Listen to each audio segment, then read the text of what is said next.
সোজা পথে হাঁটতে চাই, সোজা কথা বলতে চাই। হাসিনাকে ভয় পায় নাই,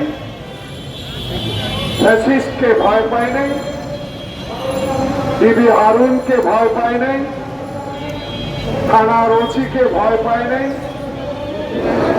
ডিজিডিএফ বা এনএসআই যারা দলীয়করণ করেছিল হাসিনা তাদেরকে ভয় পায় নাই।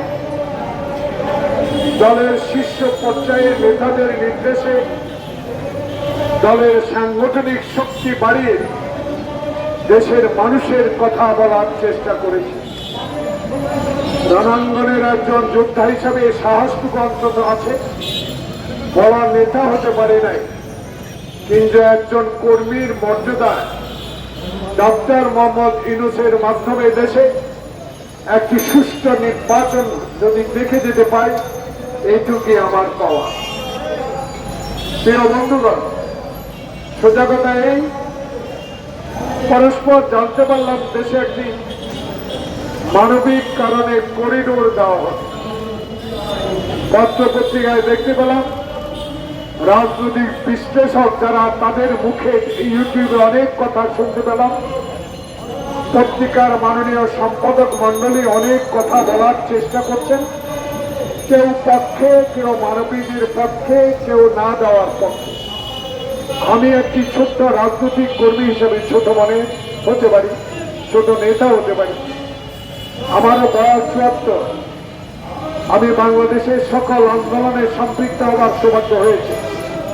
এই কথাগুলি বলার নিশ্চয় গুণান্বিত করার জন্য নয়, শুধু মনে করিয়ে দিতে চাই, ডক্টর মোহাম্মদ ইউনূস আপনি পৃথিবীর ইতিহাসে একটা সম্মান এনে দিয়েছেন আমাদেরকে। এখনো সেই সম্মানিত ব্যক্তি হিসাবে আপনি এখনো মানুষের মনে আছেন, কিন্তু কোথাও যেন একটা দাবা খেলা হচ্ছে, কোথাও যেন নির্বাচন নিয়ে একটা চক্রান্ত হচ্ছে, কোথাও যেন আপনাকে বাধা দেওয়ার চেষ্টা করছে।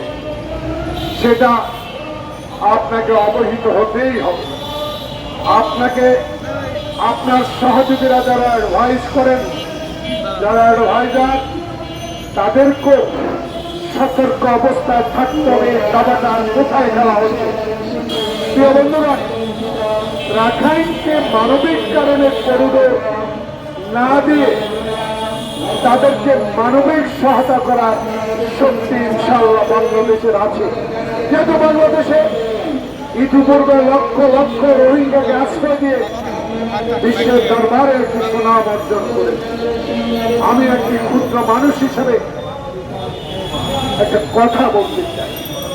বাংলাদেশে আজকে এই নাগরিক পরিষদ যে সাবজেক্টটা, যে বিষয়টা নিয়ে আলোচনা করার জন্য ঠিক করেছে, সে আলোচনার প্রেক্ষিতে বলতে চাই, বিগত 16 বছরে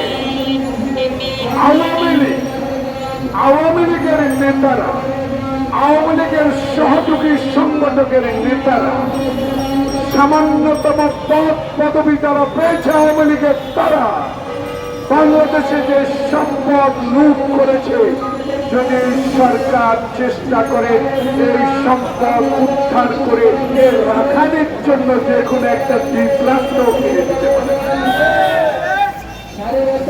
মানবিক দিক চিন্তা করলে অনেক কিছুই চিন্তা করা যায়, কিন্তু বাংলাদেশে এমন সমস্যা সৃষ্টি করা যাবে না যাতে আবারও আমরা কোনো ষড়যন্ত্রে পড়ে যায়, আবারও যেন আমাদেরকে এই করিডোর নিয়ে আবার আন্দোলন না করতে হয়।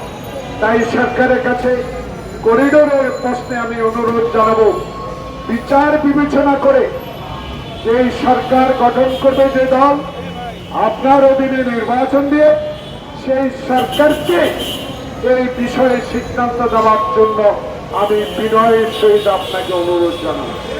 ধন্যবাদ। আওয়ামী লীগের নেতাদেরকে গ্রেফতার করা হয় না। পরস্পর পত্রিকায় মানুষ বলা শুরু করেছে, আইজিপি থেকে শুরু করে খুব ভদ্রলোক মানুষ, বিএনপি কমিশনার থেকে শুরু করে সবাই বলে মামলা নিতে দেখে শুনে নেবেন।